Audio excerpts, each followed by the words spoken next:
Monsieur le Président Leroy, mes chers collègues, permettez-moi d'être, au nom de notre groupe, un peu surpris en voyant la présentation qui nous est faite de ces budgets en faveur de la jeunesse et des sports. Surpris car je ne savais pas que la région était désormais dirigée par un exécutif de gauche. Les électeurs vont également être surpris parce qu'ils ont élu une majorité de droite, menée par un candidat LR de droite, suivi de très près par la liste RN de Laurent Jacobelli.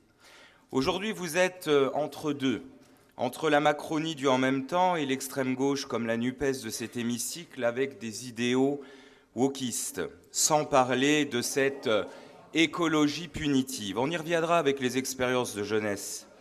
Il me semblait aussi que la gauche n'avait réuni que 21% des voix au second tour des élections régionales et qu'elle n'occupait que 16% de cet hémicycle.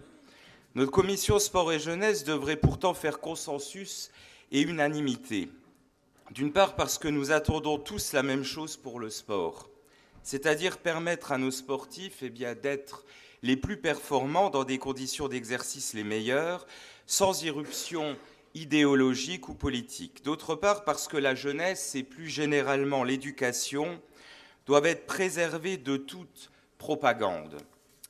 La République a créé l'école publique et laïque pour apprendre aux jeunes à penser par eux-mêmes, pour s'émanciper, comme on disait alors, grâce à une instruction scientifique, littéraire et philosophique.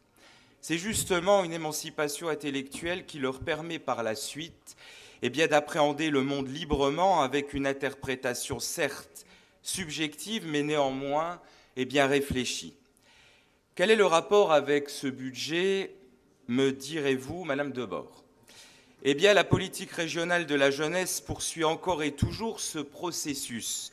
Nous en avons la preuve aujourd'hui. Mes chers collègues, nous ne sommes pas dupes et les électeurs non plus. Vous préférez vous préoccuper des idéaux gauchistes à la place d'agir pour notre jeunesse. Revenons sur le budget global de 69 millions d'euros en 2023. Il passe à 65 millions d'euros. C'est presque 4 millions d'euros en moins pour le sport et la jeunesse dans nos 3 anciennes régions. L'intégralité de nos volets budgétaires est donc en baisse. Pour une région qui se veut dynamique, jeune et bien sûr volontaire, cela interroge. Vous faites tout le contraire au moment où les jeunes sont dans le besoin. La région ne répond plus ou presque plus. À la place, mes chers collègues, de vouloir toujours financer l'éco-anxiété, les idées wokistes, et on le voit dans toutes les commissions, sans parler des associations politisées. Il faudrait plutôt aider nos jeunes, aider la jeunesse qui se lève chaque jour, qui travaille, qui étudie et qui subit votre politique. Même le Césaire, présent aujourd'hui, a rappelé l'importance de favoriser le soutien à la pratique du sport pour tous et invite à la vigilance, Monsieur le Président, concernant le financement du sport marchand. Nous l'avons déjà dit plusieurs fois, il faut mieux communiquer auprès des jeunes de manière utile et concrète. Le Césaire l'a aussi rappelé.